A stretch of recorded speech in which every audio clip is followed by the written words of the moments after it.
Hello dears. അപ്പൊ നമ്മൾ ഇന്ന് നമ്മുടെ റിവിഷൻ സീരീസിൽ നോക്കാൻ പോകുന്നത് സ്ട്രക്ചർ ഓഫ് ആറ്റം എന്നുള്ള ചാപ്റ്റർ ആണ്.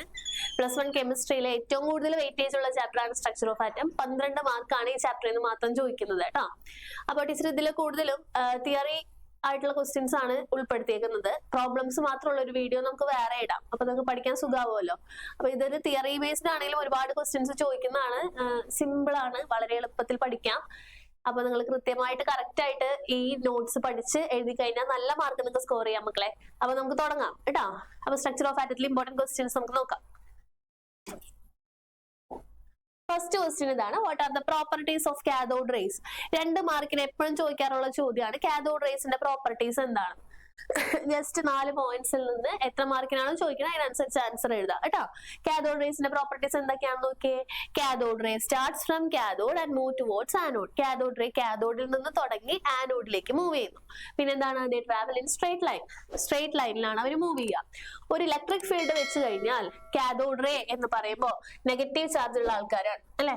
കാഥോഡ് റേസ് നെഗറ്റീവ് ചാർജ് ഉള്ള റേസിനെയാണ് നമ്മൾ കാഥോഡ് റേസ് എന്ന് വിളിക്കുക. അപ്പൊ അതുകൊണ്ട് ഒരു ഇലക്ട്രിക് ഫീൽഡ് വെച്ച് കഴിഞ്ഞാൽ അവരെങ്ങനെയാണ് മൂവ് ചെയ്യുക? Cathode ray move towards positive. അവർ നെഗറ്റീവ് ചാർജ് ആയതുകൊണ്ട് അവർ പോസിറ്റീവ് ചാർജിന്റെ അടുത്തോട്ട് മൂവ് ചെയ്യും. പിന്നെ they are deflected in presence of magnetic field. ഒരു മാഗ്നറ്റിക് ഫീൽഡിന്റെ പ്രസൻസിൽ അവർ ഡിഫ്ലക്ട് ചെയ്യും. അപ്പൊ ഇത്രയുമാണ് കാഥോഡ് റേയുടെ പ്രോപ്പർട്ടി. ഇതേപോലെ തന്നെ അടുത്ത ആളാണ് what are the properties of canal rays. Canal റേസിനെ വിളിക്കുന്ന വേറെ പേരാണ് anode rays. Anode rays. Anode rays എന്ന് പറയുമ്പോൾ അവർക്ക് എന്ത് ചാർജ് ആണ്? പോസിറ്റീവ് ചാർജ് ആണ്. അപ്പൊ പോസിറ്റീവ് ചാർജ് ആയിട്ടുള്ള ആൾക്കാരാണ് ആര്? Anode rays. ഇനി അവരുടെ പ്രോപ്പർട്ടി നോക്കൂ. The characteristics of canal rays അല്ലെങ്കിൽ ആനോഡ് റേസ് എന്തൊക്കെയാണെന്ന് നോക്കിയേ. They depend on the nature of gas present in the cathode ray tube. Cathode ray ട്യൂബിൽ എടുക്കുന്ന ഗ്യാസിന്റെ നേച്ചറിനെ ഡിപ്പെൻഡ് ചെയ്യുന്നുണ്ട്. These are positively charged gaseous ions. അവര് പോസിറ്റീവ് ചാർജ് ആണ്. ടീച്ചർ തുടക്കത്തിലേ പറഞ്ഞു.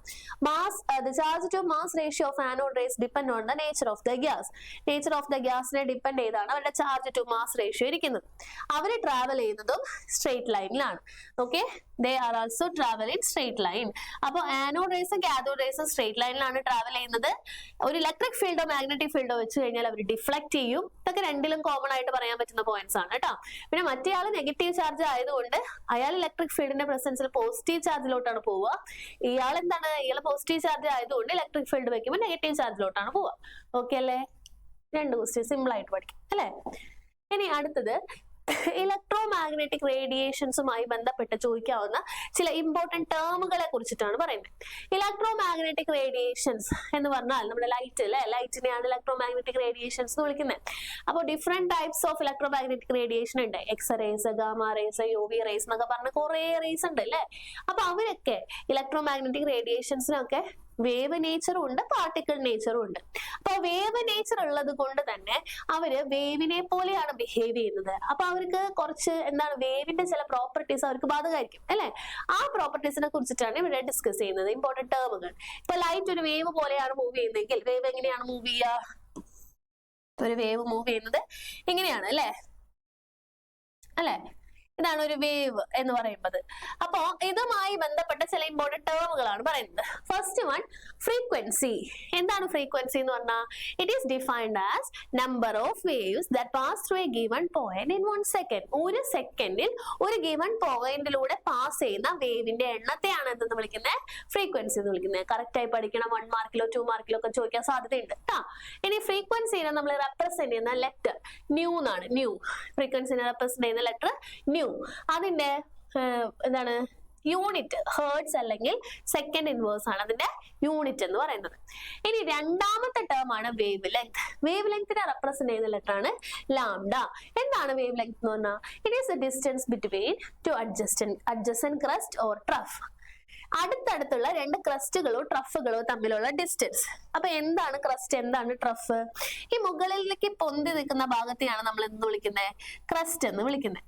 താഴെയുള്ള ഭാഗത്തിന് എന്താണ് വിളിക്കുന്നത്? ട്രഫ് എന്ന് വിളിക്കുന്നത്. മുകളിലേക്കുള്ള ഭാഗം ഇത് ക്രസ്റ്റ്, താഴെയുള്ളത് ഇത് ട്രഫ്. ഇനി എന്താണ് വേവ് ലെങ്ത് എന്നാണ് നമുക്ക് അറിയേണ്ടത് അല്ലെ. വേവ് ലെങ്ത് എന്ന് പറഞ്ഞാൽ മക്കളെ, വേവ് ലെങ്ത് എന്ന് പറഞ്ഞാൽ രണ്ട് കോൺസിക്യൂട്ടീവ് ക്രസ്റ്റുകൾ തമ്മിലുള്ള ഡിസ്റ്റൻസ്, ഇവിടെ നിന്ന് ഇവിടം വരെയുള്ള ഡിസ്റ്റൻസ് നമുക്ക് എന്തെന്ന് വിളിക്കാം, ലാംഡ. അടുത്തടുത്തുള്ള രണ്ട് വേവുകൾ തമ്മിലുള്ള രണ്ട് ക്രസ്റ്റുകൾ തമ്മിലുള്ള ഡിസ്റ്റൻസിനെ വേവ് ലെങ്ത് ലാംഡ എന്ന് വിളിക്കാം. അതല്ല എങ്കിൽ അടുത്തടുത്തുള്ള രണ്ട് ട്രഫുകൾ തമ്മിലുള്ള ഡിസ്റ്റൻസ്, ഈ ഡിസ്റ്റൻസും ഈ ഡിസ്റ്റൻസും സെയിം ആയിരിക്കും. അപ്പൊ ഇവരെയാണ് നമ്മൾ എന്തെന്ന് വിളിക്കുന്നത്, വേവ് ലെങ്ത് ലാംഡ എന്ന് വിളിക്കുന്നത്. അത് ലെങ്ത് ആണല്ലോ, അപ്പൊ അതിന്റെ യൂണിറ്റ് എന്തായിരിക്കും, ലെങ്തിനുള്ള യൂണിറ്റ് തന്നെ നാനോമീറ്റർ കേട്ടോ. നാനോമീറ്റർ, ഒരു നാനോമീറ്റർ എന്ന് പറഞ്ഞാൽ 10⁻⁻1 നാനോമീറ്റർ എന്ന് പറഞ്ഞാൽ 10⁻⁻9 മീറ്റർ ആണ്. അല്ലെങ്കിൽ സെന്റിമീറ്ററിലാണ് എഴുതണമെങ്കിൽ 10⁻⁻7 സെന്റിമീറ്റർ ആണ്. കറക്റ്റ് ആയിട്ട് പഠിക്കണേ, കാരണം പ്രോബ്ലം ചെയ്യുമ്പോൾ നമുക്കത് ആവശ്യമുണ്ട്. അപ്പൊ 1 നാനോമീറ്റർ എന്ന് പറഞ്ഞാൽ 10⁻⁻9 മീറ്റർ, അല്ലെങ്കിൽ സെന്റിമീറ്ററിലാണെങ്കിൽ 10⁻⁻7. ഇനി 1 ആംസ്ട്രോങ് എന്നാണ് വേവ് ലെങ്ത്, ചിലപ്പോൾ ആംസ്ട്രോങ്ങിലും തരാം. ആംസ്ട്രോങ് എന്നാണ് പറയുന്നതെങ്കിൽ 10⁻⁻10 മീറ്ററും സെന്റിമീറ്ററിലാവുമ്പോൾ 10⁻⁻8 സെന്റിമീറ്ററുമാണ്. ഓക്കെ അല്ലേ? പടം വരച്ച് പഠിക്കുക. പടം ബേസ് ചെയ്തൊരു ചോദ്യം ചോദിച്ചിട്ടുണ്ട്, കാണിച്ചു തരാട്ടാ. ഇനി അടുത്തത് സ്പീഡ് ഓഫ് ലൈറ്റ് ആണ്. ലൈറ്റിന്റെ സ്പീഡ് എന്ന് പറഞ്ഞാൽ എന്താ, it is the distance travelled by an electromagnetic radiation in 1 second. ഒരു സെക്കൻഡിൽ ഇലക്ട്രോമാഗ്നറ്റിക് റേഡിയേഷൻ എത്ര ഡിസ്റ്റൻസ് ട്രാവൽ ചെയ്തു അതിനെയാണ് അതിന്റെ സ്പീഡ് എന്ന് വിളിക്കുന്നത്. സ്പീഡ് ഓഫ് ലൈറ്റ് എത്രയാണെന്ന് നോക്കിയേ, കോൺസ്റ്റന്റ് ആണ്, കാണാണ്ട് പഠിക്കണം. C = 3 × 10⁻⁸ മീറ്റർ പെർ സെക്കൻഡ് ആണ്. ഓക്കെ. ഇനി frequency, speed of light and wave length are related to each other. ഇപ്പൊ നമ്മൾ 3 ടേം പഠിച്ചല്ലോ, ഫ്രീക്വൻസി പഠിച്ചു, വേവ് ലെങ്ത് പഠിച്ചു, സ്പീഡ് ഓഫ് ലൈറ്റ് പഠിച്ചു. ഇവരെ 3 പേരെയും കൂടി റിലേറ്റ് ചെയ്യുന്ന ഒരു ഇക്വേഷൻ ഉണ്ട്, അതാണിത്. C = ν λ. C = ν λ. 3 പേരെയും കൂടി റിലേറ്റ് ചെയ്ത ഇക്വേഷൻ ആണ് C = ν λ. അതല്ല എങ്കിൽ അതിൽ നിന്ന് നമുക്ക് എന്താ എഴുതാം, ν നോക്കടാ, ന്യൂ ആണ് കണ്ടുപിടിക്കണ്ടെങ്കിൽ ന്യൂന് അവിടെ എടുക്കുക, ലാംഡേനും കൊണ്ട് എടുക്കുക അല്ലെ. ന്യൂന് അവിടെ നിർത്തി ലാംഡേനെ ഇപ്പത്തോട് എടുക്കുമ്പോൾ എന്ത് വരും, C/λ. ന്യൂ C/λ എന്ന് പറയാം. ഓക്കെ. ഇനി അടുത്ത 4ാമത്തെ ടേം ആണ് വേവ് നമ്പർ. വേവ് നമ്പർ എന്ന് പറഞ്ഞാൽ it is defined as the number of wavelength per unit length. അതായത് വേവ് നമ്പർ എന്ന് പറഞ്ഞാൽ റെസിപ്രോക്കൽ ഓഫ് വേവ് ലെങ്ത് ആണ്. ന്യൂ ബാർ എന്നാണ് റെപ്രസെന്റ് ചെയ്യുക വേവ് നമ്പറിന്. Okay. It is equal to 1/λ. Okay, മനസ്സിലായോ? Reciprocal of wavelength, wave ലെങ്ത്തിന്റെ reciprocal 1/, എന്ന് പറഞ്ഞാണ് റെസിപ്രോക്കൽ എന്ന് പറയുന്നത്. അപ്പൊ അതിനെയാണ് നമ്മൾ എന്തെന്ന് പറയുന്നത്, ന്യൂ ബാർ എന്ന് വിളിക്കുന്നത് വേവ് ലെങ്ത്. ഓക്കെ അല്ലേ? നോക്കി മക്കളെ, ഇതുമായി ബന്ധപ്പെട്ട ഒരു ക്വസ്റ്റ്യൻ ആണ് അടുത്തത് കേട്ടോ. വേവ് ലെങ്ത് ഇപ്പൊ നമ്മൾ പഠിച്ചല്ലോ, അതുമായി ബന്ധപ്പെട്ട ഒരു ക്വസ്റ്റ്യൻ ആണ് അടുത്തത്. നോക്കിയേ, define wave length and find out the wave length of electromagnetic wave Sean below. Wave length എന്താണെന്ന് ഡിഫൈൻ ചെയ്യുക, എന്നിട്ട് തന്നിരിക്കുന്ന ഇലക്ട്രോമാഗ്നറ്റിക് റേഡിയേഷന്റെ വേവ് ലെങ്ത് കണ്ടുപിടിക്കുക. അപ്പൊ വേവ് ലെങ്ത് എന്ന് പറഞ്ഞാൽ നമ്മൾ ഓൾറെഡി പറഞ്ഞു, വേവ് ലെങ്ത് എന്ന് പറഞ്ഞാൽ it is the distance between 2 consecutive crest അല്ലേ. അപ്പൊ ഇവിടെ നിന്ന് ഇവിടം വരെയുള്ള ഡിസ്റ്റൻസിനെയാണ് നമ്മൾ ലാംഡ വേവ് ലെങ്ത് എന്ന് വിളിക്കുന്നത്. നോക്ക്, ഇവിടുന്ന് പകുതി വരെയുള്ള ഡിസ്റ്റൻസ് തന്നിട്ടുണ്ട് 2.16. അപ്പൊ ഇവിടുന്ന് ഇവിടം വരെ ആവുമ്പോഴേക്കും ഇത് അടുത്ത പകുതി അല്ലേ. എത്ര എണ്ണം ഉണ്ടെന്ന് നോക്കാട്ടെ, എത്ര പാർട്ടുകൾ ഉണ്ടെന്ന് നോക്കാം. നോക്കിയേ, 1 2 3 4 4 ഭാഗങ്ങളല്ലേ ഉള്ളത് അല്ലേ. നമുക്ക് ഈ പകുതിയാണ് തന്നേക്കണേ 2.16. അതേപോലെ ഇവിടെയും പകുതിയാക്കാം. 2.16, ഇത് അടുത്ത 2.16. ഓക്കെ, ഇത് അടുത്ത 2.16. ഇവിടം വരെ എത്തണ്ടേ വേവ് ലെങ്ത് ആണെങ്കിൽ. അപ്പൊ ഇത് അടുത്ത 2.16. അപ്പൊ എത്ര 2.16കൾ ഉണ്ട്, 4 2.16കൾ. So 4 × 2.16, answer 8.64. നല്ലൊരു ക്വസ്റ്റ്യൻ ആണ് കേട്ടോ, നല്ലൊരു ക്വസ്റ്റ്യൻ ആണ്. ഓക്കെ. അടുത്തത് നമ്മൾ ഇതിൽ ഇമ്പോർട്ടന്റ് ആയിട്ടുള്ള ആളാണ് റൂദർഫോർഡ് അല്ലെ. റൂദർഫോർഡ്. അപ്പൊ റൂദർഫോർഡിന്റെ ഒബ്സർവേഷൻസും കൺക്ലൂഷനും, റൂദർഫോർഡിന്റെ ആൽഫ റേ സ്കാറ്ററിംഗ് എക്സ്പെരിമെന്റ് വെച്ച് റൂദർഫോർഡ് ആറ്റം മോഡൽ പറഞ്ഞിട്ടുണ്ട് അല്ലെ. ആറ്റത്തിന്റെ ഷേപ്പ് എങ്ങനെയാണ്, ആറ്റത്തിന്റെ മോഡൽ എന്താണെന്നൊക്കെ റൂദർഫോർഡ് പറഞ്ഞിട്ടുണ്ട് അല്ലെ. അപ്പൊ ആ മോഡൽ നമ്മൾ പഠിക്കുന്നത് ആൽഫ റേ സ്കാറ്ററിംഗ് എക്സ്പെരിമെന്റ് വെച്ചിട്ടാണ്. ആ സ്കാറ്ററിംഗ് എക്സ്പെരിമെന്റിലെ ഒബ്സർവേഷനും കൺക്ലൂഷനും വളരെ ഇമ്പോർട്ടന്റ് ക്വസ്റ്റൻ ആണ്. അപ്പൊ എന്തൊക്കെയാണ് റൂദർഫോർഡ് ഒബ്സർവേഷനും കൺക്ലൂഷനും? അതിന് മുന്നിൽ റൂദർഫോർഡിന്റെ എക്സ്പെരിമെന്റ് ജസ്റ്റ് ഒന്ന് കാണിച്ചു തരാം നിങ്ങൾക്ക്. റൂദർഫോർഡ് എക്സ്പെരിമെന്റ് ചെയ്തത് ഗോൾഡ് പാർട്ടിക്കിൾസിലാണ് അല്ലെ. ഗോൾഡ് ഫോയിലാണ് റൂദർഫോർഡ് എക്സ്പെരിമെന്റ് ചെയ്യുന്നത്. അപ്പൊ റൂദർഫോർഡിന്റെ എക്സ്പെരിമെന്റ് നമുക്കൊന്ന് നോക്കാട്ടോ. ഇതാണ് Ernest Rutherford. Okay, Ernest Rutherford അദ്ദേഹമാണ് നമുക്ക് model of atom, structure of atom പറഞ്ഞു തന്ന ആളാണ്. ന്യൂക്ലിയസ്, ആറ്റത്തിൽ ഒരു ന്യൂക്ലിയസ് ഉണ്ടെന്ന് കണ്ടുപിടിച്ചത് റൂദർഫോർഡ് ആണ്. നമുക്ക് റൂദർഫോർഡ് എക്സ്പെരിമെന്റ് ചെയ്യാൻ വേണ്ടി ഒരു ഗോൾഡ് ഫോയിൽ എടുത്തു. അതാണത് ഗോൾഡ് ഫോയിൽ. എന്നിട്ട് അദ്ദേഹത്തെ ആൽഫ റേസ്, പോസിറ്റീവ് ചാർജ് ഉള്ള ആൽഫ റേസിനെ ഗോൾഡ് ഫോയിലേക്ക് കടത്തിവിട്ടു. അതായിരുന്നു അദ്ദേഹത്തിന്റെ എക്സ്പെരിമെന്റ്. കണ്ടോ, ആൽഫ റേസ്, പോസിറ്റീവ് ചാർജ് ഉള്ള ആൽഫ റേസിനെ അദ്ദേഹം എന്ത് ചെയ്തു? ഗോൾഡ് ഫോയിലോട്ട് കടത്തിവിട്ടു. ഓക്കെ, അപ്പൊ കുറച്ച് ലൈറ്റ് അങ്ങോട്ടും ഇങ്ങോട്ടും കാണുന്നുണ്ട് അല്ലെ? അതിന് ചുറ്റും ഒരു സ്ക്രീൻ വെച്ചിരിക്കുന്നത് ഈ ലൈറ്റിന് എന്ത് സംഭവിച്ചു എന്ന് അറിയാൻ വേണ്ടിയിട്ടാണ്. അപ്പൊ നമുക്ക് സ്ക്രീനിൽ വളരെ ക്ലിയർ ആയിട്ട് കാണാം, കുറച്ച് ആൽഫ പാർട്ടിക്കിൾസ് നേരെ കടന്നു പോയിട്ടുണ്ട് അല്ലെ? നേരെ സ്ട്രെയിറ്റ് ആയിട്ട് കടന്നു പോയിട്ടുണ്ട്. വളരെ കുറച്ചെണ്ണം എന്ത് ഇട്ടിട്ടുണ്ട്? ഒന്ന് ചെരിഞ്ഞു പോയിട്ടുണ്ട്. വളരെ കുറച്ചെണ്ണം എന്താ വല്ലാണ്ട് ഡീവിയേറ്റ് ചെയ്തിട്ടുണ്ട്. അതിലും കുറച്ചെണ്ണം എന്ത് പറ്റി? തിരിച്ചു പോന്നിട്ടുണ്ട്. അപ്പൊ ഇതൊക്കെയാണ് ഒബ്സർവേഷൻസ്. അപ്പൊ ഒബ്സർവേഷൻസ് നമുക്ക് നോക്കാം. എന്തൊക്കെയാണ് റൂദർഫോർഡിന്റെ ഒബ്സർവേഷൻ? നോക്കിയേ, Rutherford observation. Most of the alpha particle passed through the gold foil without any deviation. Deviation illade kadanu poi. A small fraction of alpha particles was deflected by small angle. Korachenna valare korachenna small angle il deflect chedu. Very few alpha particle bounce back. Valare korachenna തിരിച്ചു പോന്നു. നമ്മൾ ആ എക്സ്പെരിമെന്റിൽ വളരെ clear ആയിട്ട് അത് കണ്ടു അല്ലെ? ഇനി അതുമായി ബന്ധപ്പെട്ട 3 ഒബ്സർവേഷൻസിന് അദ്ദേഹം കൺക്ലൂഷൻ പറഞ്ഞിട്ടുണ്ട്. എന്തുകൊണ്ടാണ് ഇങ്ങനെ സംഭവിച്ചത്? Most of the alpha particle pass through the gold foil without any deviation. Deviation ഇല്ലാതെ കടന്നു പോവാൻ കാരണം most of the space in the atom is empty. ആറ്റത്തിലെ അധികം സ്പേസും എംപ്റ്റി ആണ്. അടുത്തത്, a small fraction of the alpha particle was deflected by small angle. വളരെ കുറച്ചെണ്ണം ഡിഫ്ലക്ട് ചെയ്തിട്ടുണ്ട് അല്ലെ? ആ ഡിഫ്ലക്ട് ചെയ്യാൻ കാരണം ആൽഫ പാർട്ടിക്കിൾസിന് പോസിറ്റീവ് റേ ആണ്. ന്യൂക്ലിയസിന്റെ അവിടെ, അതായത് സെന്ററിലോട്ട് എത്തുമ്പോഴും അവിടെ എന്തുണ്ട്? പോസിറ്റീവ് ചാർജ് ഉണ്ട്. ഒരേ ചാർജിന് അടുത്തേക്ക് വരാൻ പറ്റില്ല, അതുകൊണ്ടാണ് അവര് ഡിഫ്ലക്ട് ചെയ്യുന്നത്. അപ്പൊ positive charge of the atom is concentrated in very small volume at the centre called nucleus. Okay, positive charge ന്യൂക്ലിയസിലാണ് കോൺസെൻട്രേറ്റ് ചെയ്തേക്കണേന്ന് മനസ്സിലായി. ഇനി വളരെ കുറച്ചെണ്ണമാണ് തിരിച്ചു പോകുന്നത് അല്ലെ? വെരി ഫ്യൂ, അതിലും കുറച്ചെണ്ണം തിരിച്ചു പോകുന്നു. കാരണം എന്താണ്? Volume occupied by the nucleus is very small. Okay, negligibly small ആണ്. അതായത് ആറ്റത്തിന്റെ സൈസ് വെച്ച് ന്യൂക്ലിയസ് വളരെ ചെറുതാണ്, അതുകൊണ്ടാണ് വളരെ കുറച്ചെണ്ണം തിരിച്ചു പോകുന്നത്. ഓക്കെ, ഇനി അടുത്തത്, ഇതിൽ നിന്ന് ആ റൂദർഫോർഡിന്റെ എക്സ്പെരിമെന്റിൽ നിന്ന് അദ്ദേഹത്തിന്റെ മോഡൽ ഓഫ് ആറ്റം, എങ്ങനെയാണ് അദ്ദേഹത്തിന്റെ മോഡൽ ഓഫ് ആറ്റം എന്ന് അദ്ദേഹം പോസ്റ്റുലേറ്റ് ചെയ്തു. ആ പോസ്റ്റുലേറ്റ്സ് ആണ് പഠിക്കാൻ പോകുന്നത്. റൂദർഫോർഡിന്റെ പോസ്റ്റുലേറ്റ്സ് എന്തൊക്കെയാണ് റൂദർഫോർഡിന്റെ postulates? Most of the mass and all positive charges concentrated at the centre of the atom called nucleus. ആറ്റത്തിന്റെ ന്യൂക്ലിയസിലാണ് മോസ്റ്റ് ഓഫ് ദ പോസിറ്റീവ് ചാർജും കോൺസെൻട്രേറ്റ് ചെയ്തിരിക്കുന്നത്. ഇലക്ട്രോൺസ് റിവോൾവ് ചെയ്യുന്നത് ന്യൂക്ലിയസിന് ചുറ്റും വെരി ഹൈ സ്പീഡിലാണ്. ഇനി ആറ്റത്തിന്റെ കൂടുതൽ മാസം കോൺസെൻട്രേറ്റ് ചെയ്യുന്നത് സെന്ററിലാണ്, ഇൻസൈഡ് ദ ആറ്റം ആണ്. Most of the space inside atom is empty, and electrons and nucleus are held together by electrostatic force of attraction. Okay, അപ്പൊ അദ്ദേഹത്തിന്റെ പോസ്റ്റ്ലേറ്റ്സ് വളരെ കൃത്യമായി പഠിക്കുക, ഇമ്പോർട്ടന്റ് ആണ് ട്ടാ. ഇനി അദ്ദേഹത്തിന്റെ ഡ്രോബാക്ക്, ഇത്രയൊക്കെ പറഞ്ഞെങ്കിലും കുറച്ച് ഡ്രോബാക്കുകൾ ഉണ്ടായിരുന്നു മോഡലിൽ. എന്തൊക്കെയാണ്? Fail to explain the stability of atom. ആറ്റത്തിന്റെ സ്റ്റെബിലിറ്റി പറയാൻ പറ്റിയില്ല. അടുത്തത്, ഹൈഡ്രജൻ സ്പെക്ട്രം എക്സ്പ്ലെയിൻ ചെയ്യാൻ പറ്റിയില്ല. പിന്നെ does not say anything about electronic structure of atom. ആറ്റത്തിന്റെ ഇലക്ട്രോണിക് സ്ട്രക്ചറിനെ കുറിച്ചും ഒന്നും പറഞ്ഞിട്ടില്ല. ഓക്കെ, അടുത്ത ക്വസ്റ്റ്യൻ ആണ്, what is photoelectric effect? എന്താണ് photoelectric effect? What are the its characteristics? Photoelectric effect എന്താണ്? അതിന്റെ ക്യാരക്ടറിസ്റ്റിക്സ് എന്താണ് ഫോട്ടോ ഇലക്ട്രിക് എഫക്റ്റ് എന്ന് പറഞ്ഞിട്ടുണ്ടെങ്കിൽ, നമ്മളൊരു ഒരു മെറ്റൽ കൺസിഡർ ചെയ്യുക. ഇതൊരു മെറ്റൽ ആണെന്ന് വിചാരിക്കുക കേട്ടോ. ഇതിലേക്ക് ഒരു ലൈറ്റ് റേ വരുന്നു, മെറ്റലിലേക്ക് ഒരു ലൈറ്റ് റേ വന്നിരിക്കുകയാണ്. ഓക്കെ, അപ്പൊ എന്താണിത്? മെറ്റലിലേക്ക് ആരാണ് വരുന്നത്? ഒരു ലൈറ്റ് റേ വന്നിരിക്കുകയാണ്. മെറ്റലിലേക്ക് ലൈറ്റ് റേ വന്നിരിക്കുമ്പോഴേക്കും മെറ്റലിൽ നിന്ന് ഇലക്ട്രോൺ പുറത്തേക്ക് വരും. ആരാണ് പുറത്തേക്ക് വരുന്നത്? ഇലക്ട്രോൺ. അപ്പൊ ഒരു മെറ്റൽ സർഫസിലേക്ക് ലൈറ്റ് വന്നിരിക്കുമ്പോൾ മെറ്റലിൽ നിന്ന് ഇലക്ട്രോൺ പുറത്തേക്ക് വരുന്നു.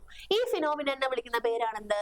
Photo electric effect. അപ്പൊ ഡെഫിനിഷൻ നോക്കിയേ, it is the phenomenon of ejection of electron from the surface of metal when light of suitable frequency fall on it. Okay അല്ലേ? ഒരു സ്യൂട്ടബിൾ ഫ്രീക്വൻസി ഉള്ള ലൈറ്റ് വന്നിരിക്കുമ്പോൾ മെറ്റലിൽ നിന്ന് ഇലക്ട്രോൺ പുറത്തേക്ക് വരുന്ന ഫിനോമിനനെ വിളിക്കുന്ന പേരാണ് ഫോട്ടോ ഇലക്ട്രിക് എഫക്റ്റ്. ഇനി what are the observations of photoelectric effect? Photoelectric എഫക്റ്റിന്റെ ഒബ്സർവേഷൻസ് ഇമ്പോർട്ടന്റ് ആണ്. ക്യാരക്ടറിസ്റ്റിക്സ് എന്ന് ചോദിക്കാറുണ്ട് ചിലപ്പോ കേട്ടോ. ക്യാരക്ടറിസ്റ്റിക്സ് അല്ലെങ്കിൽ ഒബ്സർവേഷൻ എന്ന് ചോദിക്കാം. എന്തൊക്കെയാണെന്ന് നോക്കിയേ. For ejection of electron incident light must have a minimum frequency called threshold frequency. Corresponding minimum energy is called work function. ഈ മെറ്റലിലേക്ക് ലൈറ്റ് വന്ന് ഇടിക്കണം എന്ന് പറഞ്ഞല്ലോ. ലൈറ്റ് വന്ന് ഇടിക്കുമ്പോൾ മെറ്റലിൽ നിന്ന് ഇലക്ട്രോൺ പുറത്തേക്ക് വരണല്ലോ. ഓക്കെ. അപ്പൊ അതായത് ഇപ്പൊ ഞാനാണ് മെറ്റൽ എന്ന് വിചാരിക്കൂ കേട്ടോ, ഞാനാണ് മെറ്റൽ, ലൈറ്റ് വന്ന് ഇടിക്കുന്നു. അപ്പൊ എന്റെ കയ്യിൽ നിന്നൊരു സാധനം പോണം. അപ്പൊ വരുന്ന ലൈറ്റിന് ഒരു മിനിമം ഫ്രീക്വൻസി വേണ്ടേ, ഒരു മിനിമം ശക്തി വേണ്ടേ, എന്നാലല്ലേ ഇതിൽ നിന്നൊരു സാധനം പുറത്തേക്ക് പോവുള്ളൂ. ആ മിനിമം ഫ്രീക്വൻസിനെ വിളിക്കുന്ന പേരാണ്, വരുന്ന ലൈറ്റിന് വേണ്ട മിനിമം ഫ്രീക്വൻസിനെ വിളിക്കുന്ന പേരാണ് ത്രെഷോൾഡ് ഫ്രീക്വൻസി. ആ ത്രെഷോൾഡ് ഫ്രീക്വൻസിയുമായി ബന്ധപ്പെട്ട അതിന്റെ എനർജിനെ വിളിക്കുന്ന പേരാണ് work function. Okay, work function എന്ന് പറയുമ്പോൾ എനർജിയാണ്. എനർജിയുടെ ഇക്വേഷൻ h/0. അപ്പൊ വർക്ക് ഫംഗ്ഷൻ എന്ന് പറഞ്ഞാൽ നമുക്ക് h/0 എന്ന് പറയാം, അല്ലെങ്കിൽ ω0 എന്ന് പറയാം. ക്ലിയർ ആയി എന്ന് വിചാരിക്കുന്നു കേട്ടോ. ഇനി അടുത്ത point, kinetic energy of ejected electron depend on the frequency of incident light. Electron പുറത്തേക്ക് പോവാണല്ലോ, മൂവിങ് ആണല്ലോ, ഇലക്ട്രോൺ മൂവ് ചെയ്യാണ്. അപ്പൊ മൂവ് ചെയ്യുന്ന ആൾക്ക് ഡെഫിനറ്റ് ആയിട്ട് കൈനറ്റിക് എനർജി ഉണ്ടാവും. ഇലക്ട്രോണിന്റെ കൈനറ്റിക് എനർജി ഡിപ്പെൻഡ് ചെയ്യുന്നത് വരുന്ന ലൈറ്റിന്റെ ഫ്രീക്വൻസി ആണ്. Okay, kinetic energy of electron is directly proportional to frequency of light. അടുത്ത പോയിന്റ് എന്താണ്, number of electrons ejected is proportional to intensity or brightness of light. Number of electron, എത്ര electron eject ചെയ്തു, എത്ര electron പുറത്തേക്ക് വന്നു എന്നുള്ളത് depend ചെയ്യുന്നത് intensity അല്ലെങ്കിൽ brightness of light ഇനെയാണ്. ഓക്കെ അല്ലേ? Electrons are ejected from the metal surface as soon as beam of light strikes the surface. ഒരു മെറ്റലിലേക്ക് ലൈറ്റ് വന്ന് ഇടിച്ച് അപ്പൊ തന്നെ ആര് പുറത്തേക്ക് വരും, ഇലക്ട്രോൺസ് പുറത്തേക്ക് വരും. അവിടെ ഒരു ടൈം ലാഗ് ഇല്ല. ഓക്കെ, ലൈറ്റ് വന്ന് ഇടിച്ച് അപ്പൊ തന്നെ ഇലക്ട്രോൺ പുറത്തേക്ക് വരും. അതാണ് 4ാമത്തെ പോയിന്റ്. ക്ലിയർ അല്ലേ?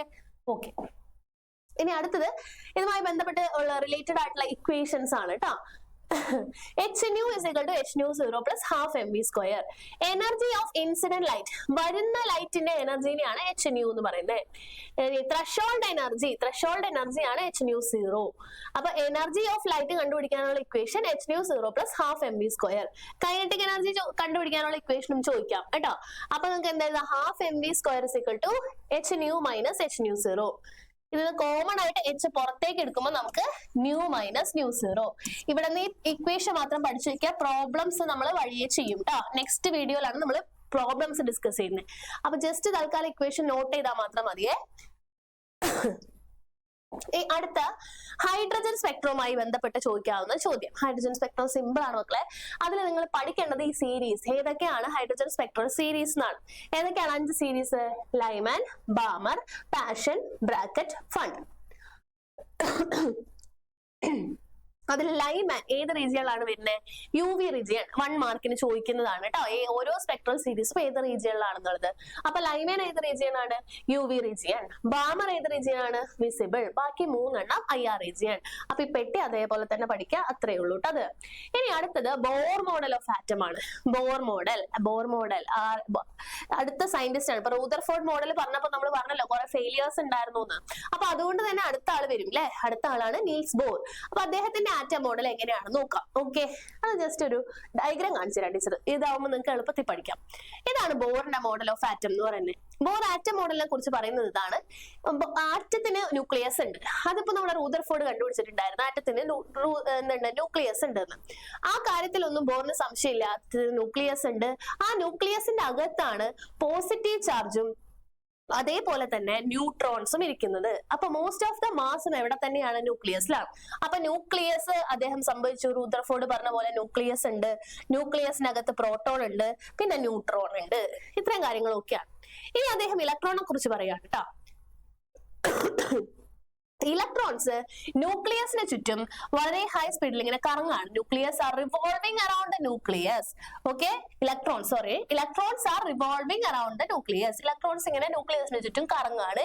In a circular path called orbit. Electrons കറങ്ങുന്ന ഈ സർക്കുലർ പാത്തിനെ അദ്ദേഹം വിളിച്ച പേരാണ് ഓർബിറ്റ്. അപ്പൊ അതാണ് കുട്ടികളെ ഫസ്റ്റ് പോയിന്റ്. നോക്കിയേ, electron in an atom revolve around the nucleus in circular path called orbit. ഇനി ഓർബിറ്റിന്റെ പ്രത്യേകത, ഓർബിറ്റ്സ് ഹാവ് ഡെഫിനിറ്റ് എനർജി. ഓർബിറ്റ്സിന് ഡെഫിനിറ്റ് എനർജി ഉണ്ട്. കൃത്യമായി പഠിക്കുക, ഓരോ ഓർബിറ്റിനും ഡെഫിനിറ്റ് എനർജി ഉണ്ട്. അതുകൊണ്ട് തന്നെ ഓർബിറ്റിനെ നമുക്ക് എനർജി ഷെൽസ് അല്ലെങ്കിൽ എനർജി ലെവൽസ് എന്ന് വിളിക്കാം. അപ്പൊ അദ്ദേഹം ബോർ ഓരോ എനർജി ലെവൽസിനും ഓരോ നമ്പർ കൊടുത്തു. 1, 2, 3, 4 അല്ലെങ്കിൽ KLMN. നോക്കിയേ, ഇലക്ട്രോൺസ് കറങ്ങുന്നത് ഈ സർക്കുലാർ പാത്തിലാണ്. സർക്കുലാർ പാത്തിനെ വിളിക്കുന്ന പേരാണ് ഓർബിറ്റ്. ഓരോ ഓർബിറ്റിനും ഈ ഓർബിറ്റിന്റെ ഒരു എനർജി ഉണ്ട്. ഓക്കെ, ഇതിനെ നമ്മൾ K ഷെൽ അല്ലെങ്കിൽ K ഓർബിറ്റ് എന്ന് വിളിക്കും. രണ്ടാമത്തെ ഓർബിറ്റിന് L എന്ന് വിളിക്കും. കെന്റെ എനർജി അല്ല L-ന്. അപ്പൊ ഓരോ ഓർബിറ്റിനും കൃത്യമായ എനർജി ഉണ്ട്. അതുകൊണ്ട് അവരെ നമ്മൾ എനർജി ഷെൽസ് എന്നും വിളിക്കാറുണ്ട്. അവർക്ക് പേര് കൊടുത്തിട്ടുണ്ട്, നമ്പറും കൊടുത്തിട്ടുണ്ട്. ക്ലിയർ അല്ലേ ഫസ്റ്റ് പോയിന്റ്? രണ്ടാമത്തെ point, as long as electron remain in a particular orbit it does not lose or gain energy, therefore these orbits are called stationary state. ഒരു ഇലക്ട്രോൺ നോക്ക്, ഈ ഒരു ഇലക്ട്രോൺ ഈ ഓർബിറ്റിൽ കറങ്ങുന്നിടത്തോളം അതിന്റെ എനർജി ഫിക്സഡ് ആണ്. ഓക്കെ, എനർജി മാറില്ല, അതിന്റെ എനർജി നഷ്ടപ്പെടുകയില്ല, എനർജി പുതിയതായിട്ട് കിട്ടുകയുമില്ല. അതുകൊണ്ട് തന്നെ ഒരു ഓർബിറ്റിനെ നമുക്ക് സ്റ്റേഷനറി സ്റ്റേറ്റ് എന്ന് വിളിക്കാം. കാരണം അവിടെ എനർജി നഷ്ടപ്പെടുന്നില്ല, പുതിയതായിട്ട് കിട്ടുന്നുമില്ല. സോ ഒരു ഓർബിറ്റ് എന്ന് പറയുന്നത് it is stationary state. Okay, അതാണ് അടുത്തത് പറഞ്ഞേക്കുന്നത് കേട്ടോ. മൂന്നാമത്തെ point, only those orbits are permitted in which angular momentum of the electron, അടുത്ത ടേം പഠിക്കുക, angular momentum of the electron are whole number multiple of h/2π. എന്നാണ് ഇതിന്റെ അർത്ഥം. എന്താണ്? ഇലക്ട്രോൺസ് നമുക്കറിയാം, ഒരാൾ മൂവ് ചെയ്യുമ്പോൾ അയാൾക്ക് ഒരു മൊമെന്റം ഉണ്ടാവും അല്ലെ. ഇപ്പൊ ടീച്ചർ ഇങ്ങനെ മൂവ് ചെയ്യുകയാണെങ്കിൽ ടീച്ചർക്ക് ഒരു മൊമെന്റം ഉണ്ട്. ഇവിടെ ഇലക്ട്രോൺസ് ആണ് മൂവ് ചെയ്യുന്നത്. ഇലക്ട്രോൺസ് സർക്കുലാർ പാത്തിലല്ല കുട്ടികളെ മൂവ് ചെയ്യുന്നത്. സർക്കുലാർ പാത്തിൽ മൂവ് ചെയ്യുന്ന ആൾക്കാരുടെ മൊമെന്റത്തെ വിളിക്കുന്ന പേരാണ് ആംഗുലാർ മൊമെന്റം. ഓക്കെ, സർക്കുലാർ പാത്തിൽ മൂവ് ചെയ്യുന്ന ആൾക്കാരുടെ മൊമെന്റം ആണ് ആംഗുലാർ മൊമെന്റം. അപ്പൊ ഇലക്ട്രോൺ സർക്കുലർ പാത്തിൽ മൂവ് ചെയ്യുന്നതുകൊണ്ട് ഇലക്ട്രോണിന് ആംഗുലാർ മൊമെന്റം ആണുള്ളത്. ആംഗുലാർ മൊമെന്റം കണ്ടുപിടിക്കാനുള്ള ഇക്വേഷൻ ആണ് MVR. Okay, MVR. ബോർ പറയാണ് ഇലക്ട്രോണിന്റെ MVR എന്നത്, അതായത് ഇലക്ട്രോണിന്റെ ആംഗുലാർ മൊമെന്റം എന്നത് it is a multiple of NH/2π. അതൊരു കോൺസ്റ്റന്റ് ആണ്. h/2π എന്ന് പറയുന്നത് കോൺസ്റ്റന്റ് ആണ്. n-ന്റെ വാല്യൂ 1, 2, 3 എക്സെട്ര. അതായത് ഇലക്ട്രോൺ ഈ ഓർബിറ്റിൽ കറങ്ങുമ്പോൾ ഇതിന്റെ ആംഗുലാർ മൊമെന്റം എന്നത് n-ന് 1 കൊടുക്കുക. കാരണം അത് ഫസ്റ്റ് ഓർബിറ്റ് ആണല്ലോ. അപ്പൊ n-ന് 1 കൊടുക്കുക. അപ്പൊ ആംഗുലാർ മൊമെന്റം h/2π ആയിരിക്കും. രണ്ടാമത്തെ ഓർബിറ്റിൽ കറങ്ങുന്ന ഈ ഇലക്ട്രോണിന്റെ ആംഗുലാർ മൊമെന്റം എന്നത് രണ്ടാമത്തെ ഓർബിറ്റ് ആയില്ലേ, അപ്പൊ 2h/2π എന്നായിരിക്കും. മൂന്നാമത്തെ ഓർബിറ്റിൽ കറങ്ങുന്ന ഇലക്ട്രോണിന്റെ ആംഗുലാർ മൊമെന്റം 3h/2π എന്നായിരിക്കും. ഓക്കെ, ക്ലിയർ ആയോ? അതാണ് അടുത്ത പോയിന്റ് പറയുന്നത് കേട്ടോ. ഇനി energy is emitted or absorbed by an atom only when an electron in it move from one orbit to another. ഒരു ആറ്റം എനർജി അബ്സോർബ് ചെയ്തു അല്ലെങ്കിൽ എനർജി എമിറ്റ് ചെയ്തു എന്ന് നമുക്ക് എപ്പോഴാണ് പറയാൻ സാധിക്കുക? ഇലക്ട്രോൺ ഒരു ലെവലിൽ നിന്ന് വേറെ ലെവലിലോട്ട് പോകുമ്പോൾ. ഇപ്പൊ ഈ ആറ്റം, നൈട്രജൻ ആറ്റം, ഒരു എനർജി അബ്സോർബ് ചെയ്ത് കഴിഞ്ഞാൽ അതിന്റെ ഒന്നാമത്തെ ഓർബിറ്റിൽ ഇരിക്കുന്ന ഇലക്ട്രോൺ രണ്ടാമത്തെ ഓർബിറ്റിലോട്ട് മാറിയിട്ടുണ്ടാവും. അപ്പൊ ഇലക്ട്രോൺ ഒരു ഓർബിറ്റിൽ നിന്ന് വേറെ ഓർബിറ്റിലോട്ട് പോകുമ്പോഴാണ് ഒരു ആറ്റം എനർജി അബ്സോർബ് ചെയ്തു അല്ലെങ്കിൽ എമിറ്റ് ചെയ്തു എന്ന് നമുക്ക് പറയാൻ സാധിക്കുന്നത് കുട്ടികളെ. അതാണ് ലാസ്റ്റ് പോയിന്റ്. അപ്പൊ അവിടെ ഒരു എനർജി ചേഞ്ച് ഉണ്ടാവുമല്ലോ ഡെഫിനറ്റ് ആയിട്ടും. ഒരു ഓർബിറ്റിൽ നിന്ന് വേറെ ഓർബിറ്റിലോട്ട് ചാടുമ്പോൾ ഇലക്ട്രോൺ എനർജി ചേഞ്ച് ഉണ്ടാവില്ലേ? അതിനെ നമ്മൾ ഡെൽറ്റ ഇ എന്ന് വിളിക്കും. Delta E = E2 - E1. Okay, അതിന് നമുക്ക് ഡെൽറ്റ ഇ = E2 - E1 കൊടുക്കാം, അല്ലെങ്കിൽ h delta new. Frequency change ആവും, അപ്പൊ h ഡെൽറ്റ ന്യൂ എന്ന് കൊടുക്കണം കേട്ടോ. h delta new. ഓക്കെ അല്ലേ? സെറ്റ്. ബോർ മോഡല് ബൈഹാർട്ട് ചെയ്യുക കുട്ടികളെ. ഇമ്പോർട്ടന്റ് ആണ് മക്കളെ, വെരി ഇമ്പോർട്ടന്റ്. ബൈഹാർട്ട് ചെയ്യുക കേട്ടോ. ബോർ മോഡലിലെ പോസ്റ്റ്ലേറ്റ്സ് ആണ് ഇപ്പൊ നമ്മള് പഠിച്ചത്. ഇനി അടുത്തത് ബോർ മോഡലിലെ മെറിറ്റ്സ് ആണ്. What are merits of Bohr model? വളരെ ഇമ്പോർട്ടന്റ് ആയിട്ടുള്ള അടുത്ത സാധനമാണ് മെറിറ്റ്സ്. എന്തൊക്കെയാണ് മെറിറ്റ്സ് നോക്കിയേ. He could explain the stability of atom. റൂദർഫോർഡിന്റെ ഫെയിലിയർ ആയിരുന്നു അതല്ലേ. റൂദർഫോർഡിന് ആറ്റത്തിന്റെ സ്റ്റെബിലിറ്റി എക്സ്പ്ലെയിൻ ചെയ്യാൻ പറ്റിയില്ല, എന്നാൽ ബോറിന് ആറ്റത്തിന്റെ സ്റ്റെബിലിറ്റി എക്സ്പ്ലെയിൻ ചെയ്യാൻ പറ്റി. ഇനി അടുത്തത്, he could explain the atomic spectrum of hydrogen. ഹൈഡ്രജന്റെ ആറ്റോമിക് സ്പെക്ട്രം എക്സ്പ്ലെയിൻ ചെയ്തു. അടുത്ത രണ്ട് പോയിന്റ് വളരെ ഇമ്പോർട്ടന്റ് ആണ്. ഹൈഡ്രജന്റെ ആറ്റോമിക് സ്പെക്ട്രം എക്സ്പ്ലെയിൻ ചെയ്യുക മാത്രമല്ല, he could calculate energy of electron in a particular orbit of hydrogen atom and hydrogen like atom. ഒരു hydrogen ആറ്റത്തിന്റെയും hydrogen like ആറ്റത്തിന്റെയും ഒരു ഓർബിറ്റിന്റെ എനർജി കണ്ടുപിടിക്കാൻ അദ്ദേഹത്തിന് സാധിച്ചു. ആ എനർജിയുടെ ഇക്വേഷൻ ആണ് ഈ തന്നിരിക്കുന്നത്. നിങ്ങൾ ഏതെങ്കിലും ഒരു ഇക്വേഷൻ പഠിച്ചാൽ മതി, രണ്ടാമത്തെ പഠിച്ചാൽ മതിയാവും കേട്ടോ.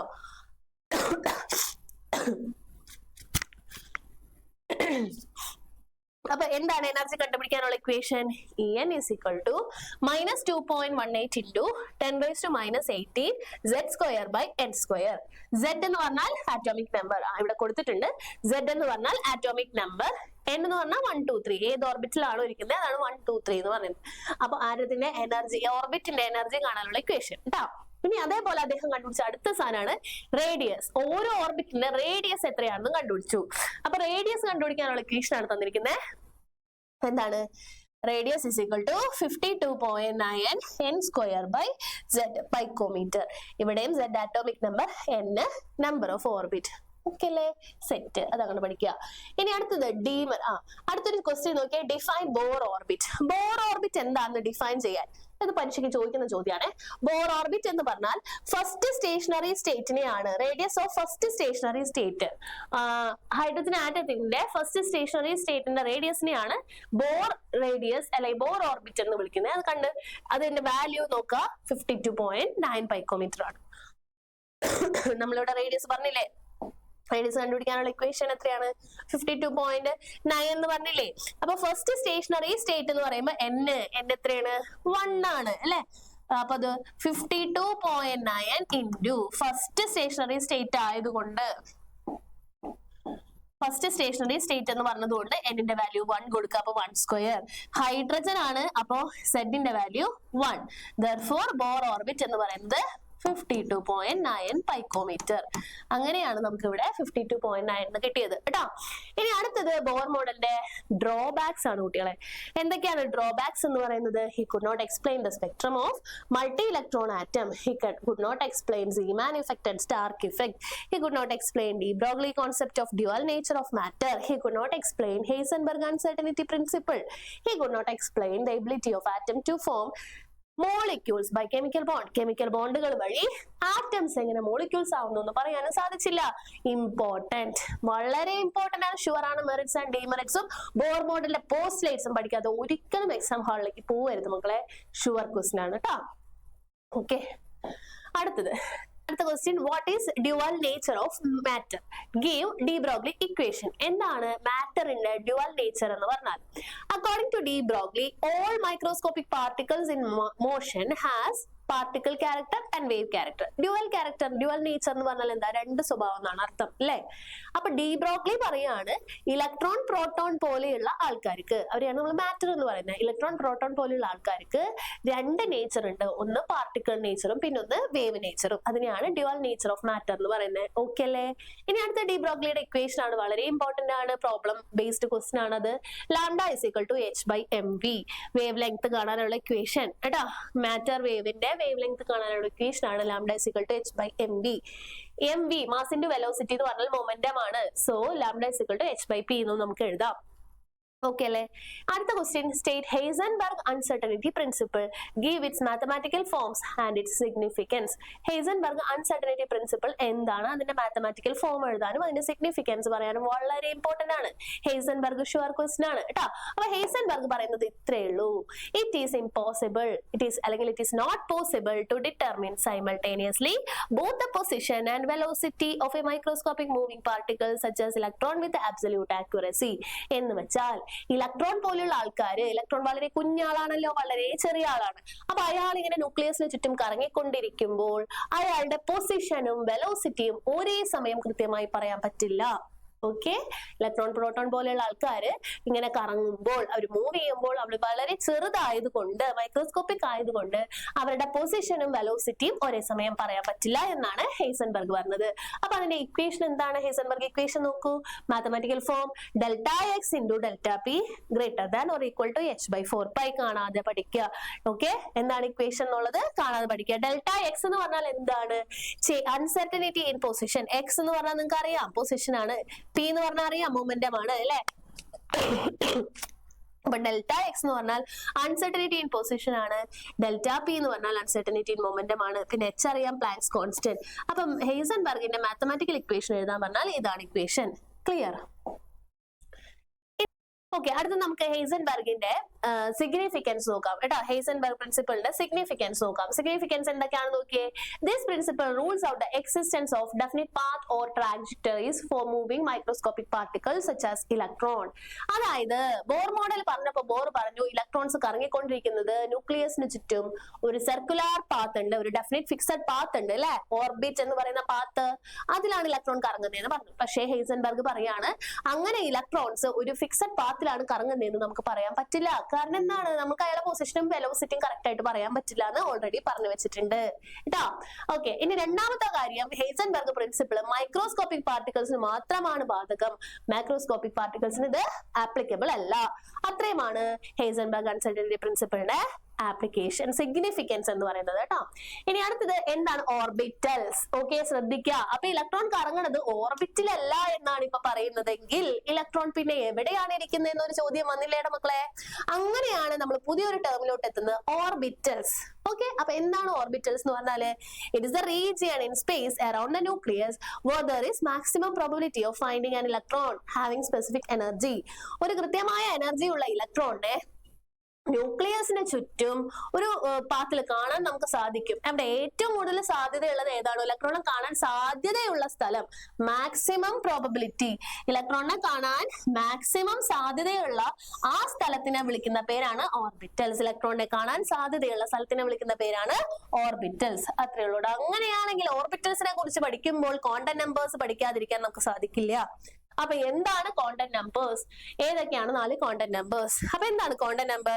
ക്വാണ്ടം നമ്പർ എന്ന് പറഞ്ഞാൽ 4 സെറ്റ് നമ്പേഴ്സ് ആണ് with the help of which we can get complete information about the electron in an atom. It's the address of an atom. ഒരു ആറ്റത്തിന്റെ അഡ്രസ് അല്ലെങ്കിൽ ഒരു ഇലക്ട്രോണിന്റെ അഡ്രസ് എന്ന് പറയാവുന്ന ആളാണ് ആര്? Quantum number. ക്വാണ്ടം നമ്പർ പഠിച്ചു കഴിഞ്ഞാൽ 4 ക്വാണ്ടം നമ്പർ ഉണ്ട്. ഈ 4 ക്വാണ്ടം നമ്പർ അറിഞ്ഞു കഴിഞ്ഞാൽ ഒരു ആറ്റത്തിലെ ഇലക്ട്രോണിനെ കുറിച്ചുള്ള കംപ്ലീറ്റ് ഡീറ്റെയിൽസും നമുക്ക് മനസ്സിലാവും. അതുകൊണ്ടാണ് ഇതിനെ ഇലക്ട്രോണിന്റെ അഡ്രസ് എന്ന് വിളിക്കുന്നത്. ഇനി 4 ക്വാണ്ടം നമ്പർ ഉണ്ടെന്ന് പറഞ്ഞില്ലേ? ആരൊക്കെയാണ് 4 quantum number? Principal quantum number, azimuthal quantum number, magnetic quantum number, spin quantum number. Definite ആയിട്ടും ഇവരെ ഓരോരുത്തരെ കുറിച്ചും വിശദമായിട്ട് പഠിക്കലാണ് അടുത്ത നമ്മുടെ പണി. അപ്പൊ എന്താണ് ഓരോ ക്വാണ്ടം നമ്പേഴ്സ് എന്ന് നോക്കാം നമുക്ക്. ആദ്യത്തെ quantum number principal quantum number ആണ് മക്കളെ. പ്രിൻസിപ്പൽ ക്വാണ്ടം നമ്പർ എന്ന് പറഞ്ഞാൽ it is A main energy level or shell. ഒരു ഇലക്ട്രോൺ ഇരിക്കുന്ന ഷെൽ അല്ലെങ്കിൽ മെയിൻ എനർജി ലെവൽ ഏതാണോ അതാണ് പ്രിൻസിപ്പൽ ക്വാണ്ടം നമ്പർ. അതിന് റെപ്രസെന്റ് ചെയ്യുന്ന ലെറ്റർ ആണ് N. ഓക്കെ, അപ്പൊ പ്രിൻസിപ്പൽ ക്വാണ്ടം നമ്പർ എന്ന് പറഞ്ഞാൽ എനർജി ലെവൽ അല്ലെങ്കിൽ ഷെൽ അല്ലേ? ആ ഷെല്ല് മനസ്സിലായാൽ ഒരു ഇലക്ട്രോൺ ന്യൂക്ലിയസ് ഉണ്ടെന്ന് അറിയാലോ, നടുക്ക് ന്യൂക്ലിയസ് ഉണ്ട്. ആ ന്യൂക്ലിയസിന് ചുറ്റുമാണ് ഇലക്ട്രോൺ കറങ്ങുന്നത്. അപ്പോ ഏത് ഷെല്ലിലാണ് ഇരിക്കുന്നത് എന്നുള്ളത് അനുസരിച്ച് ന്യൂക്ലിയസിൽ നിന്ന് എത്ര അകലത്തിലാണ് ഇലക്ട്രോൺ ഇരിക്കുന്നതെന്ന് നമുക്ക് മനസ്സിലാവും. അപ്പോ പ്രിൻസിപ്പൽ ക്വാണ്ടം നമ്പർ അറിയാമെങ്കിൽ ഷെല്ല് മനസ്സിലാകും, അല്ലെങ്കിൽ മെയിൻ എനർജി ലെവൽ മനസ്സിലാകും. അതേപോലെ തന്നെ average distance of electron from the ന്യൂക്ലിയസും മനസ്സിലാകും. ഓക്കെ, N ആണ് റെപ്രസെന്റ് ചെയ്യുന്ന ലെറ്റർ. Nന്റെ വാല്യൂസ് 1, 2, 3 എക്സെട്ര എന്ന് നമുക്ക് പറയാം. ഓക്കെ, ഇനി രണ്ടാമത്തെ ക്വാണ്ടം നമ്പർ ആണ് ആംഗുലാർ മൊമെന്റം ക്വാണ്ടം നമ്പർ അല്ലെങ്കിൽ azimuthal quantum number. Azimuthal quantum number എന്താണ്? It determine the magnitude of orbital angular momentum of an electron. It denote the subshell. Subshell ഏതാണ്? Subshell എന്ന് പറഞ്ഞാൽ മനസ്സിലാകും. ആംഗുലാർ മൊമെന്റം ക്വാണ്ടം നമ്പർ അല്ലെങ്കിൽ azimuthal quantum number അറിയുമെങ്കിൽ ഇലക്ട്രോണിന്റെ subshell മനസ്സിലാകും. അതേപോലെ തന്നെ ആംഗുലാർ മൊമെന്റത്തിന്റെ മാഗ്നിറ്റ്യൂഡ് മനസ്സിലാകും. അതേപോലെ തന്നെ it gives the shape of the orbital. ഒരു ഓർബിറ്റലിന്റെ ഷേപ്പ് മനസ്സിലാകും. ഇനി ആംഗുലാർ മൊമെന്റം ക്വാണ്ടം നമ്പർ അല്ലെങ്കിൽ അസിമുത്തൽ ക്വാണ്ടം നമ്പറിന്റെ വാല്യൂ എന്ന് പറയുന്നത് L എന്നാണ് അതിന്റെ ലെറ്റർ സൂചിപ്പിക്കുന്നത്. ഇതിന്റെ വാല്യൂസ് 0 to n-1 ആണ്. ഓക്കെ, അതായത് പ്രിൻസിപ്പൽ ക്വാണ്ടം നമ്പറിനെ ഡിപ്പെൻഡ് ചെയ്താണ് അസിമുത്തൽ ക്വാണ്ടം നമ്പർ ഇരിക്കുന്നത്. ഓക്കെ, ഇവിടെ നോക്കിക്കേ. ഇപ്പൊ പ്രിൻസിപ്പൽ L എന്നാണ് നമ്മൾ അസിമുത്തൽ ക്വാണ്ടം നമ്പറിനെ റെപ്രസെന്റ് ചെയ്യുന്നത് പറഞ്ഞു. അസിമുത്തൽ ക്വാണ്ടം നമ്പറിന്റെ വാല്യൂ 0 മുതൽ n-1 വരെ പോകാം. ഓക്കെ, അപ്പൊ അസിമുത്തൽ ക്വാണ്ടം നമ്പറിന്റെ വാല്യൂ 0 ആണെങ്കിൽ അത് ഏത് സബ്ഷെല്ലാണ്? S സബ്ഷെല്ലാണ്. അപ്പൊ അതിന്റെ സ്ഫെറിക്കൽ ഷേപ്പ് ആണെന്ന് നമുക്ക് മനസ്സിലാകും. ഇനി അടുത്തത് അസിമുത്തൽ ക്വാണ്ടം നമ്പറിന്റെ വാല്യൂ 1 ആണെങ്കിൽ അത് P സബ്ഷെല്ലാണ്, ഡംബൽ ഷേപ്പ് ആണെന്ന് മനസ്സിലാകും. അടുത്തത് അസിമുത്തൽ ക്വാണ്ടം നമ്പറിന്റെ വാല്യൂ 2 ആണെങ്കിൽ അത് D സബ്ഷെല്ലാണ്, ഡബിൾ ഡംബൽ ഷേപ്പ് എന്ന് നമുക്ക് മനസ്സിലാകും. ഓക്കെ, ഇനി അസിമുത്തൽ ക്വാണ്ടം നമ്പറിന്റെ വാല്യൂ 3 ആണെങ്കിൽ F ആണ്, കോംപ്ലക്സ് ഷേപ്പ് എന്ന് മനസ്സിലാകും. ഇത് ഓരോ പോയിന്റും വളരെ ഇമ്പോർട്ടന്റ് ആണ്, കറക്റ്റ് ആയിട്ട് പഠിക്കാം മക്കളെ. ഓക്കെ, ഇനി അടുത്ത ക്വസ്റ്റ്യൻ. അടുത്തത് ഷേപ്പ് വരച്ച് കാണിച്ചു തന്നേക്കാണ് കേട്ടോ. ഷേപ്പ് വരയ്ക്കാൻ ചോദിക്കും. D ഓർബിറ്റിൽ ചോദിക്കാനുള്ള സാധ്യത വളരെ കുറവാണ്. S ഉം P യുമാണ് കൂടുതലായിട്ട് ചോദിക്കുന്നത് മക്കളെ. അപ്പൊ ഷേപ്പ് വരയ്ക്കാൻ പഠിക്കുക. അടുത്തത് ഒന്നാമത്തെ ഷെൽ ആണെങ്കിൽ ഇപ്പൊ നമ്മൾ പറഞ്ഞല്ലോ അസിമുത്തൽ ക്വാണ്ടം നമ്പറിന്റെ വാല്യൂ എന്ന് പറയുന്നത് 0 മുതൽ n-1 വരെയാണെന്ന് പറഞ്ഞല്ലോ. അതാണ് ഒന്നാമത്തെ ഷെൽ ആണെങ്കിൽ അവിടെ Lന്റെ വാല്യൂ എത്ര മാത്രമേ ആകുള്ളൂ? 0 മാത്രം ആവാനുള്ള സാധ്യതയുള്ളൂ. കാരണം Nന്റെ വാല്യൂ 1 ആണ്. അപ്പൊ Lന്റെ വാല്യൂ എന്ന് പറയുന്നത് 0 മുതൽ n-1 എന്നല്ലേ പറഞ്ഞേക്കണേ. 0 മുതൽ n-1 എന്ന് പറയുമ്പോൾ 1 - 1 0 മാത്രമേ വരുള്ളൂ അല്ലെ? അപ്പൊ ഒരു വാല്യൂ ഉള്ളൂ. അതിന് നമ്മൾ റെപ്രസെന്റ് ചെയ്യുക 1s എന്നാണ്. ഓക്കെ, n വാല്യൂ 1 ആണ് വന്നതെങ്കിൽ n വാല്യൂ 1 L വാല്യൂ 0 ആണെങ്കിൽ 1s എന്ന് റെപ്രസെന്റ് ചെയ്യും. ഇനി രണ്ടാമത്തെ ഷെൽ ആണെങ്കിൽ 0 to n-1 എന്ന് പറയുമ്പോ എവിടെ ഏതൊക്കെ വരും? 0യും 1ഉം ആണ് എല്ലിന്റെ വാല്യൂ വരിക അല്ലെ? കാരണം 0 to 2-1. അപ്പൊ 0 2-1 1 അല്ലെ? 0യും 1ഉം. അതിനെ നമ്മൾ റെപ്രസെന്റ് ചെയ്യണത് രണ്ടാമത്തെ ഷെൽ ആയതുകൊണ്ട് നമ്മളിവിടെ 2 എന്ന് എഴുതി. അതില് 0 വന്നു കഴിഞ്ഞാൽ yes 2s. ഇനി രണ്ടാമത്തെ ഷെല്ല് 2 1 വന്നു കഴിഞ്ഞാൽ 2p. ഓക്കെ, അതേപോലെ മൂന്നാമത്തെ ഷെൽ ആണെങ്കിൽ 0 to 3-1 എന്ന് എഴുതാം. അപ്പൊ 0 പിന്നെ 1 2. അപ്പൊ 3 സബ് ഷെല്ലുകളാണ് ഉള്ളത്. 3s 3p 3d. നാലാമത്തെ ഷെൽ ആണെങ്കിൽ 0 to 4-1. അപ്പൊ 0 1 2 3 4s 4p 4d 4f. Okay അല്ലേ? ഓക്കെ. ഇനി അടുത്തത് മാഗ്നറ്റിക് ക്വാണ്ടം നമ്പർ എന്താണെന്നാണ്. മാഗ്നറ്റിക് ക്വാണ്ടം നമ്പർ എന്താണ്? It describe behaviour of electron in external magnetic field. ഒരു എക്സ്റ്റേണൽ മാഗ്നറ്റിക് ഫീൽഡ് വെക്കുമ്പോൾ ഇലക്ട്രോൺ എങ്ങനെയാണ് ബിഹേവ് ചെയ്യുന്നതെന്ന് പറഞ്ഞു തരാൻ മാഗ്നറ്റിക് ക്വാണ്ടം നമ്പറിന് പറ്റും. m ആണ് റെപ്രസെന്റ് ചെയ്യുന്ന value. It refers to different orientation in a subshell. ഒരു സബ്ഷെല്ലിൽ ഇരിക്കുമ്പോൾ ഇലക്ട്രോൺ എങ്ങോട്ട് തിരിഞ്ഞാണ് ഇരിക്കുന്നത്, അതാണ് അതിന്റെ ഓറിയന്റേഷൻ. അതായത് x ആക്സിസിലാണോ y ആക്സിസിലാണോ z ആക്സിസിലാണോ എന്നുള്ളത് പറഞ്ഞു തരാനായിട്ട് സാധിക്കും. പിന്നെ എത്ര ഓർബിറ്റൽ ഒരു ഷെല്ലിൽ, ഒരു സബ് ഷെല്ലിൽ അല്ലെങ്കിൽ ഒരു ഓർബിറ്റൽ എത്ര ഓർബിറ്റൽസ് ഉണ്ട് എന്ന് പറഞ്ഞു തരുന്നത് ആരാണ്? ഇപ്പൊ എന്താ പറയാ, എസ് എന്ന് പറഞ്ഞാൽ എത്ര ഓർബിറ്റലാണ്, പി എന്ന് പറഞ്ഞാൽ എത്ര ഓർബിറ്റലാണ്, അതൊക്കെ പറഞ്ഞു തരുന്നത് മാഗ്നറ്റിക് ക്വാണ്ടം നമ്പറിന്റെ വാല്യൂസ് നോക്കിയിട്ടാണ്. മാഗ്നറ്റിക് ക്വാണ്ടം നമ്പറിന്റെ വാല്യൂ എന്ന് പറയുന്നത് m ആണ് റെപ്രസെന്റ് ചെയ്യുന്നത്. അതിന്റെ വാല്യൂ -L മുതൽ +L വരെയാണ്. ഓക്കെ, അപ്പൊ നമുക്ക് നോക്കാം. ആദ്യത്തെ സബ് ഷെല്ല് L അല്ലെ? ആദ്യത്തെ സബ് ഷെൽ ഏതാണ്? 1 എന്ന് പറയുന്ന സബ് ഷെൽ 0 അല്ലെ? S സബ് ഷെൽ അല്ലേ വരുന്നത്? S സബ് ഷെൽ ആകുമ്പോ m-ന്റെ വാല്യൂ 0 ആയിരിക്കും. അപ്പൊ അവിടെ ആകെ ഒറ്റ ഓർബിറ്റലേ ഉള്ളൂ. ഇനി രണ്ടാമത്തെ സബ് ഷെൽ P അല്ലെ? P എന്ന് പറയുമ്പോൾ L-ന്റെ വാല്യൂ 1 ആണ്. അപ്പൊ m-ന്റെ വാല്യൂ -1 മുതൽ +1 വരെ. അപ്പോ P ആണെങ്കിൽ നമ്മളവിടെ 3 സബ് ഷെല്ലുകൾ ഉണ്ട്, 3 ഓർബിറ്റൽസ് ഉണ്ട്. Okay, 3 orbitals. അതുകൊണ്ടാണ് P വരയ്ക്കുമ്പോൾ നമ്മൾ 3 പെട്ടി വരയ്ക്കുന്നത്. ഇനി എസ് ഓർബിറ്റൽ ആണെങ്കിൽ നമ്മൾ ഒരു പെട്ടിയല്ലേ വരയ്ക്കുള്ളൂ. അതേപോലെ ഡി ആണെങ്കിൽ L = 2 ആണ്. അപ്പൊ 5 ഓർബിറ്റൽസ് വരും. കാരണം -2 മുതൽ +2 വരെ, -2 മുതൽ +2 വരെ 5 വാല്യൂസ് ഉണ്ട് അല്ലേ? അപ്പൊ 5 ബോക്സുകൾ വരയ്ക്കണം. അതായത് 5 ഓർബിറ്റൽസ് ഉണ്ട്. ഇനി എഫ് ആണെങ്കിൽ, എഫ് സബ്ഷെൽ ആണെങ്കിൽ L = 3 ആണ്. അപ്പൊ -3 മുതൽ +3 വരെ 7 വാല്യൂസ് ആണ് അതിനുള്ളത്. അപ്പൊ 7 ഓർബിറ്റൽസ് ഉണ്ട്. 1 2 3 4 5 6 7 ഓർബിറ്റൽസ്. ഓക്കെ, ഇത് സ്പിൻ ക്വാണ്ടം നമ്പർ ആണ്. സ്പിൻ ക്വാണ്ടം നമ്പർ പറയുന്നത് സ്പിൻ ഓറിയന്റേഷൻ. അതായത് ഇപ്പൊ ഇതൊരു എസ് ഓർബിറ്റലാണ്. എസ് ഓർബിറ്റലിൽ ഇലക്ട്രോണെ വരയ്ക്കണം. ഇലക്ട്രോണെ നമ്മളിങ്ങനെ ആരോ ഇട്ടാണ് വരയ്ക്കുക. അപ്പൊ കണ്ടോ, ആദ്യം വരച്ചപ്പോൾ ടീച്ചർ ഇങ്ങനെ ഒരു ആരോ വരച്ചു അല്ലെ? ഇതിന്റെ അർത്ഥം സ്പിന്ന് +½ ആണ്. അതായത് ഇലക്ട്രോൺ ഇങ്ങനെ മേലോട്ടാണ് ജമ്പ് ചെയ്ത് നിൽക്കണേ. അപ്പൊ +½ 2 ഇലക്ട്രോൺ ഉണ്ടെങ്കിൽ അടുത്ത ഇലക്ട്രോൺ നമ്മൾ താഴോട്ട് വരയ്ക്കും. അപ്പൊ സ്പിന്ന് -½ ആണ്. അത്രേ ഉള്ളൂ. അപ്പൊ സ്പിൻ എന്ന് പറയുന്നത് ഇലക്ട്രോണിന്റെ ഡയറക്ഷൻ ക്ലോക്ക് വൈസിലാണോ ആന്റി ക്ലോക്ക് വൈസിലാണോ? ക്ലോക്ക് വൈസ് ആണെങ്കിൽ +½ മറ്റേതാണെങ്കിൽ -½. ഓക്കെ അല്ലേ? അങ്ങനെ ക്വാണ്ടം നമ്പേഴ്സ് കഴിഞ്ഞു. ഓക്കെ, ഇനി അതുമായി ബന്ധപ്പെട്ട ചോദ്യമാണ് ട്ടാ. Represent orbital with the following quantum number. നോക്ക്, വളരെ ഇമ്പോർട്ടന്റ് ആണ്. n = 4, L = 0. ഇങ്ങനെ വന്നാൽ ആ ഓർബിറ്റൽ റെപ്രസെന്റ് ചെയ്യുക. n എന്ന് പറയുന്നത് എന്താണ്? പ്രിൻസിപ്പൽ ക്വാണ്ടം നമ്പർ ആണ്. അപ്പൊ ആ നമ്പർ അങ്ങനെ തന്നെ എഴുതിയാൽ മതി. 4. L എന്ന് പറയുന്നത് സബ്ഷെൽ ആണ് അല്ലെ? അപ്പൊ L-ന്റെ വാല്യൂസ് നമുക്കറിയാം. L 0 വന്നാൽ അത് ഏത് സബ്ഷെല്ലാ? S. L 1 വന്നാൽ അത് ഏത് സബ്ഷെല്ലാ? P. L 2 അപ്പൊ ഏത് സബ്ഷെല്ലാ? D. L 3 അപ്പൊ ഏത് സബ്ഷെല്ലാ? F. ഇങ്ങനെയല്ലേ? ഇപ്പൊ L = 0 അല്ലേ? അപ്പൊ അത് ഏത് സബ്ഷെല്ലാണ് മക്കളെ? S സബ്ഷെല്ലാണ്. അപ്പൊ നമുക്ക് എങ്ങനെ എഴുതാം? 4s. ഇങ്ങനെയാണ് ഓർബിറ്റൽ റെപ്രസെന്റ് ചെയ്യുന്നത്. n വാല്യൂ L വാല്യൂ നോക്കിയിട്ട് ഓർബിറ്റൽ റെപ്രസെന്റേഷൻ നടത്താൻ പറഞ്ഞാൽ ഇത്രയും ഉള്ളൂ കാര്യം ട്ടാ. ഓക്കെ, അടുത്ത ക്വസ്റ്റ്യൻ നോക്കിയേ. Which of the following set of quantum numbers are not allowed? ഇതിൽ ഏത് ക്വാണ്ടം നമ്പർ ആണ് അലൗഡ് അല്ലാത്തത്? നോക്ക്, n = 3, L = 3 അലൗഡ് ആണോ? അല്ല.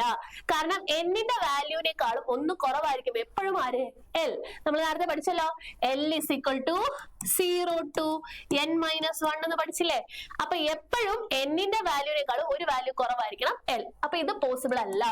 അടുത്തത് n2 okay, L1 okay, m = 0 okay ആണ്, -½ അതും ഓക്കെ ആണ്. ഓക്കെ, അപ്പൊ അത് ശരിയാണ്.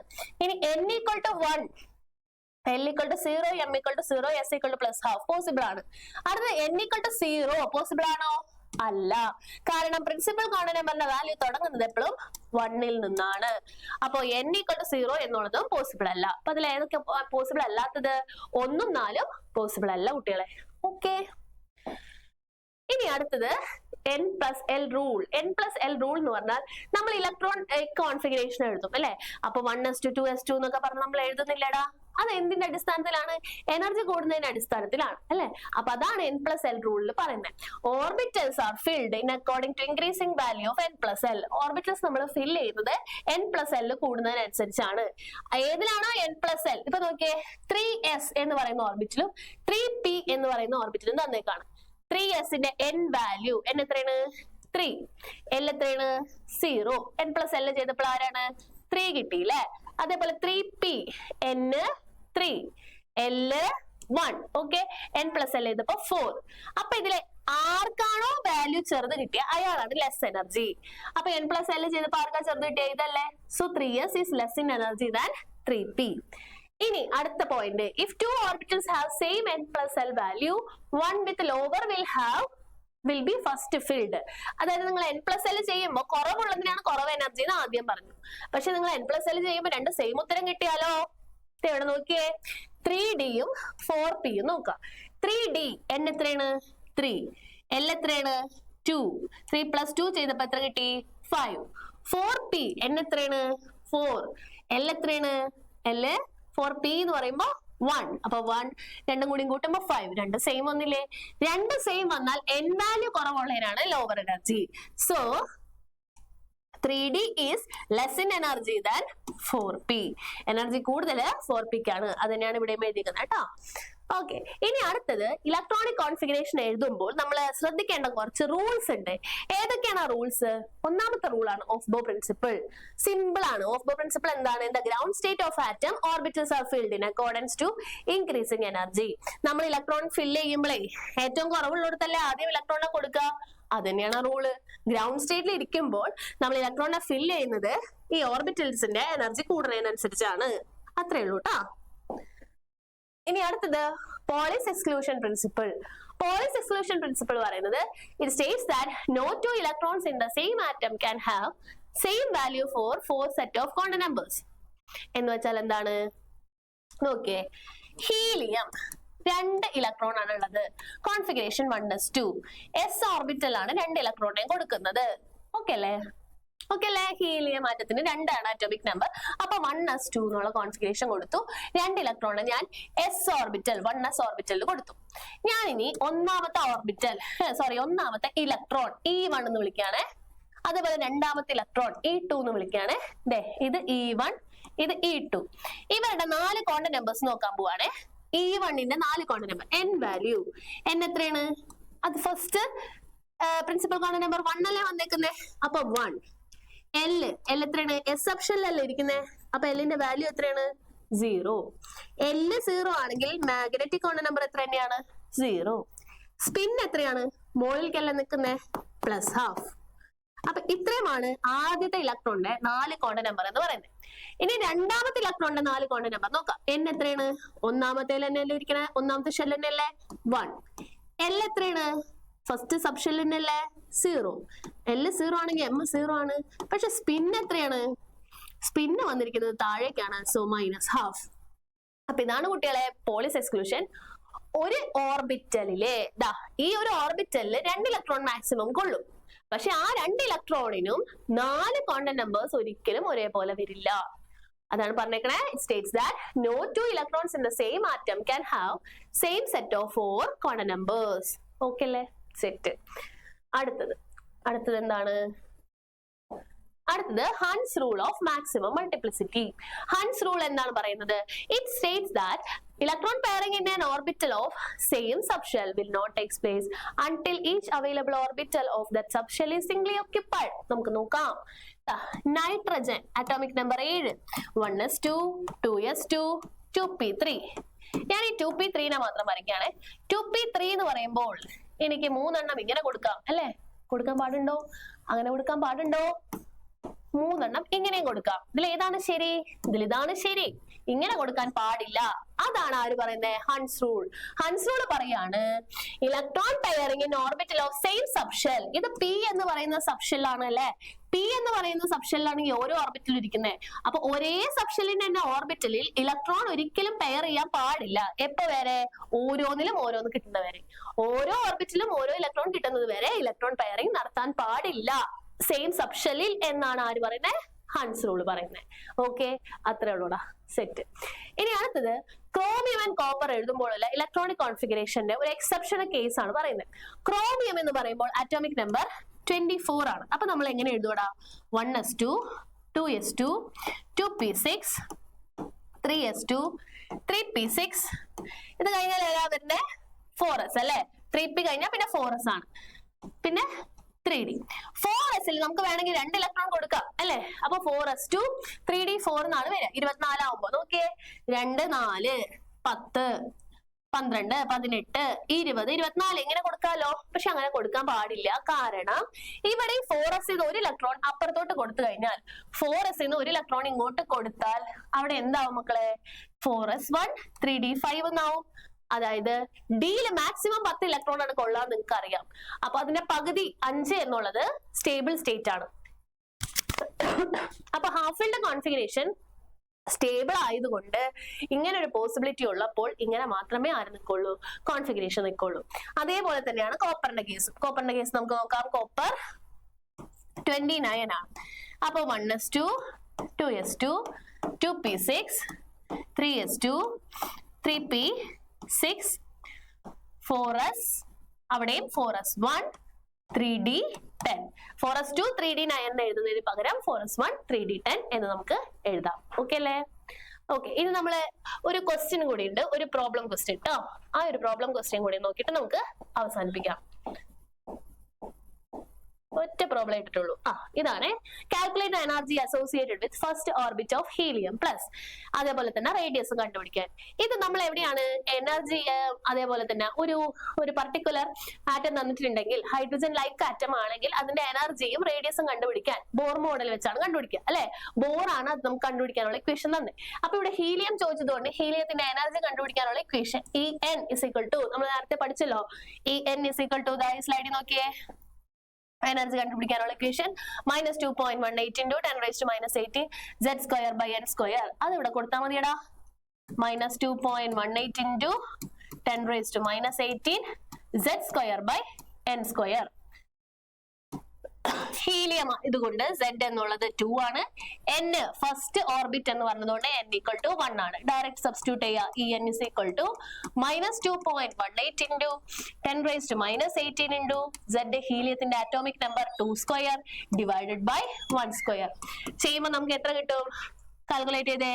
-8.72 into 10⁻⁻18 ജൂൾ എന്ന് കിട്ടും. ഇതാണ് എനർജി. ഓക്കെ, അടുത്തത് നമ്മൾ എന്താ ചോദിച്ചിരിക്കണേ? Radius of the orbit.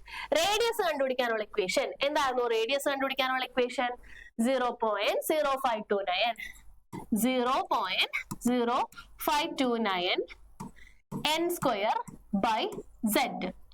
n square by z. അപ്പൊ 0.0529 n square എന്ന് പറയുമ്പോൾ ഫസ്റ്റ് ഓർബിറ്റ് ആണ്. അപ്പൊ 1 സ്ക്വയർ z ഹീലിയം ആയതുകൊണ്ട് 2 കൊടുക്കുക. അപ്പൊ നമുക്ക് എത്രയാണ് കിട്ടുക? 0.026. ഓക്കെ, അപ്പൊ ഇത്രയുമാണ് സ്ട്രക്ചർ ഓഫ് ആറ്റത്തിലെ മെയിൻ തിയറി ക്വസ്റ്റ്യൻസ് എന്ന് പറയുന്നത്. എല്ലാ ക്വസ്റ്റ്യൻസും നമ്മൾ ഡിസ്കസ് ചെയ്തിട്ടുണ്ട്. നന്നായി പഠിക്കുക കുട്ടികളെ. നല്ല മാർക്ക് വാങ്ങിക്കുക. Thank you.